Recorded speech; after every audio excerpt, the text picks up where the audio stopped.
Good morning, students. Welcome again in online classes, class 10th, Economics, Money and Credit. This is the fourth part of this chapter. Let's start the chapter. Last video में बेटा हमने किया था credit के बारे में पढ़ा था। क्रेडिट की लिमिटेशंस हमने देखी थी, क्रेडिट किस तरीके का देते हैं। अब यहाँ पे क्रेडिट 2 टाइप्स का था, फॉर्मल सोर्सेज और informal sources. Formal sources control by RBI, ठीक है, और इनफॉर्मल सोर्सेज जो हैं वो किसी भी पर्सन के थ्रू। देखो यहाँ एक मैं सीधी सी लैंग्वेज में आपको ये बताती हूँ कि लोन एक तो हम किसी गवर्नमेंट फर्म से लें या फिर हम किसी से भी लोन अपने आस पड़ोस के किसी लोग से, किसी रिश्तेदारी में किसी आदमी से, या किसी बिना सरकारी सोसाइटी किसी से भी लोन लें।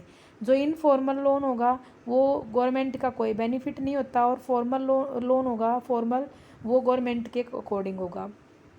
Reasonable and justify rate of interest, अगर जो कोई फॉर्मल है ना, गवर्नमेंट एक रीजनेबल रेट लगा होगा, इंटरेस्ट रेट, लेकिन इनफॉर्मल में कितने भी रुपए ब्याज दे सकते हैं, 10 रुपये ब्याज भी हो जाएगा, 50 रुपये ब्याज भी हो जाए, मतलब मन मर्जी होती है उनकी। गारंटीड ऑफ प्रोडक्टिव और गारंटीड ऑफ एनी पर्पज़, वो पर्पज़ ओनली, मतलब यहाँ गारंटी होती है प्रोडक्टिव पर्पज़ ओनली, किसी कोई पर्पज़ दिखा के, जैसे होम लोन लेना है, होम रिनोवेशन लोन लेना है, तो वो पर्पज़ दिखाना होता है, लेकिन वहाँ कोई पर्पज़ नहीं दिखाना। मुझे ब्याज पे पैसे चाहिए, ले लो भाई, नो नहीं पूछा जाता आप किस लिए ले रही हो।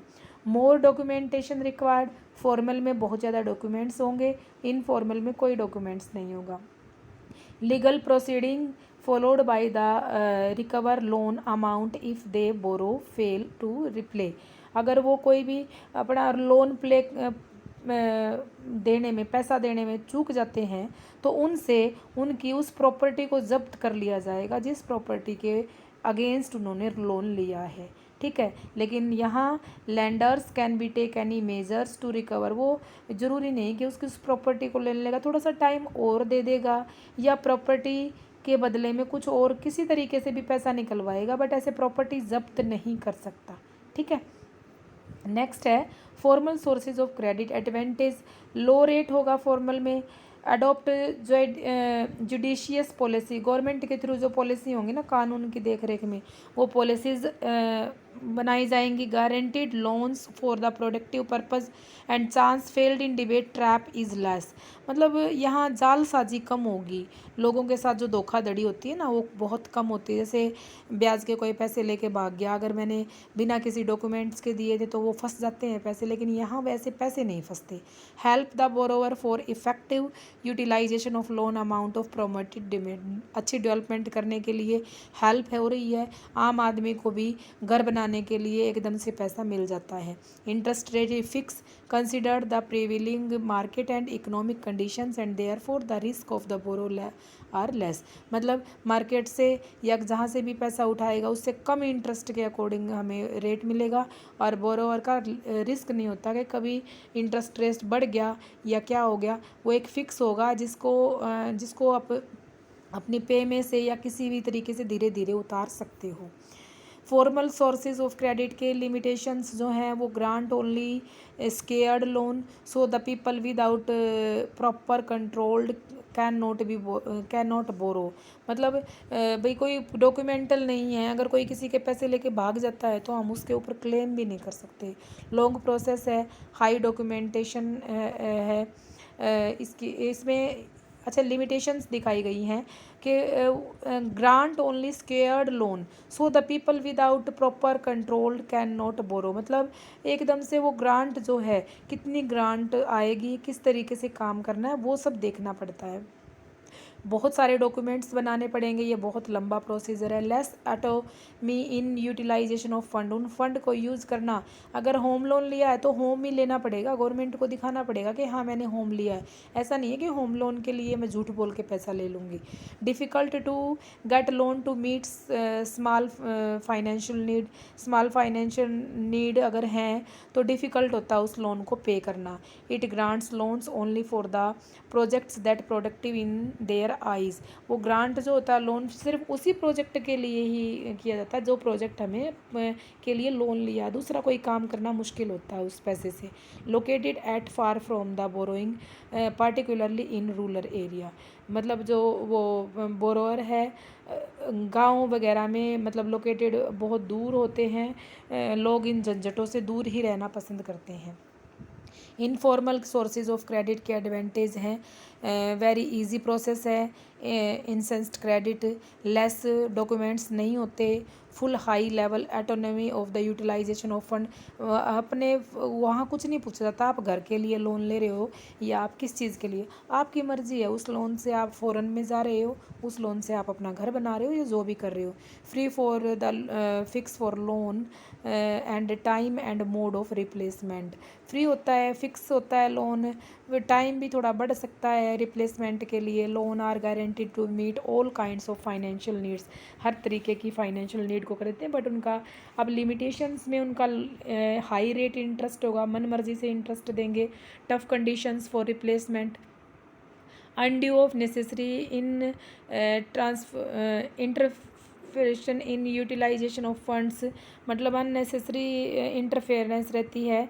अनजस्टिस और un technique technical mean of recovery of loan if the borrow, अगर बोरोर फेल हो जाता है, पैसे नहीं दे पाता, तो वो पैसे निकालना बहुत मुश्किल हो जाता है उस आदमी में से।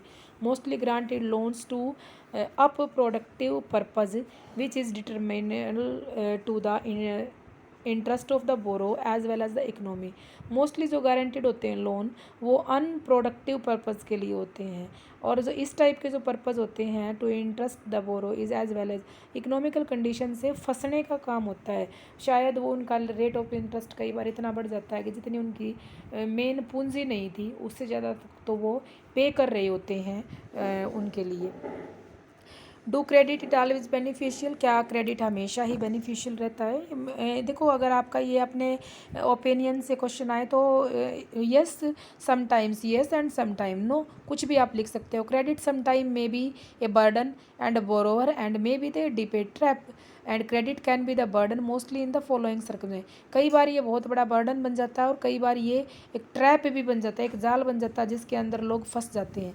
It borrowed at a very high interest, बहुत बड़ा इंटरेस्ट रेट पे पैसा देना पड़ता है। It borrow money used for unproductive purpose, शायद कभी किसी पैसे की ज़रूरत भी नहीं होती और उस चीज़ की भी ज़रूरत नहीं थी जिसके लिए हम लोन उठा रहे हैं और हमें प्रॉब्लम का सामना करना पड़ता है।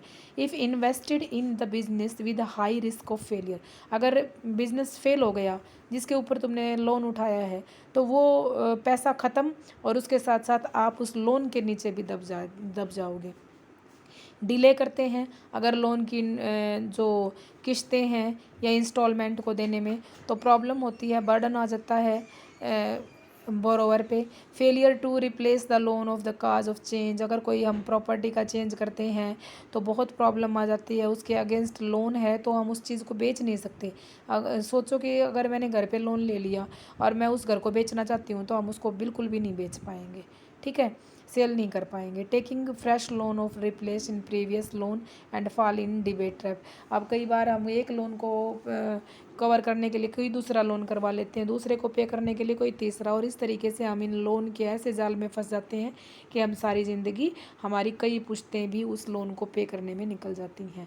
Status of lending and borrowing in India, India में किस तरीके की हैं कि लोग किस तरीके से बोरो करते हैं पैसा। In India both formal and informal sources credit वर्कली इन स्टिमुलेटेशनली, मतलब लोग आम तौर पे हम ऐसे देखते हैं स्टिमुलेटेशनली कि हम आम तौर पे ये चीज़ें देखते हैं कि फॉर्मल और इनफॉर्मल लोग लगातार यूज़ करते जा रहे हैं। Major parts of the formal sector lending goes to the large industrial sector and small borrower, small farmer, small class के लोग हैं वो इस इनफॉर्मल सेक्टर से लेते हैं।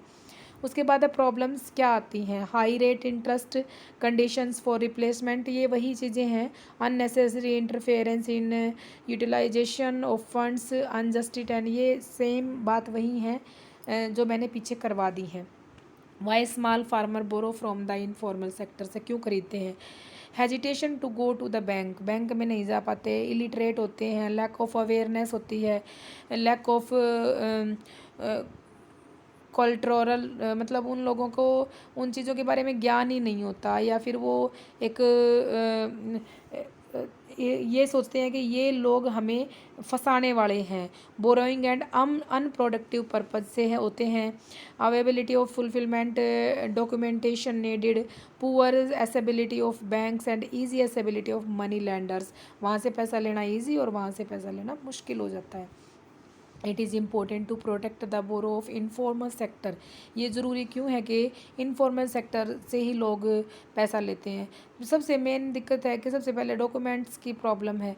Majority of the borrowers in informal sector were poor who had financially protection to protect the borrower from the exploration of the speculative money landers, मतलब जो ज़मींदार हैं, साहूकार हैं, वो गरीबों को दबा देते हैं और उनकी ज़मीन जायदाद सब चीज़ें ही जब्त कर ली जाती हैं। Informal sector lending in the interest earned into the not taxed, therefore there are black money. Black money होती है, लोगों के पास ब्याज पे पैसा देना कहाँ से आएगा, वहीं से आएगा ना जहाँ से उनके पास ब्लैक मनी होगी। ब्लैक मनी को जन्म दिया जाता है इससे। This openly land to the conflict between two borrower and the lender, कई बार उनके झगड़े का कारण बन जाता है। And unproductive loan can be use in the financial legal business, unproductive उसमें फाइनेंशियल इलीगल बिजनेस के लिए या इन चीज़ों के लिए भी ये पैसा यूज़ किया जाता है। Major to protect the borrower to the informal sector, से बचाने के लिए increasing the accessibility of the formal sector lending by the expanding banking network हमें बनाना चाहिए। ईजी एंड लिबरल डॉक्यूमेंटेशन होनी चाहिए, फ्लेक्सिबिलिटी होनी चाहिए, reserved and compulsory lending for the rural and small scale industry, मतलब वहाँ होना चाहिए जिस तरीके से उन लोगों को इनके जाल में ना फंसे। एंड अवेयरनेस कंपेनिंग, मतलब बार बार पे लोगों को ऐसे सोसाइटी होनी चाहिए जो इनको बार बार से अवेयर करते रहें और इन लोगों से इनको बचाया जा सके। उसके आगे आता है कोऑपरेटिव सोसाइटी, ये हम कल के लेक्चर में करेंगे बेटा। यहाँ तक का चैप्टर आप इजीली इसको लर्न करें और देन मिलते हैं नेक्स्ट वीडियो में। Okay, thank you.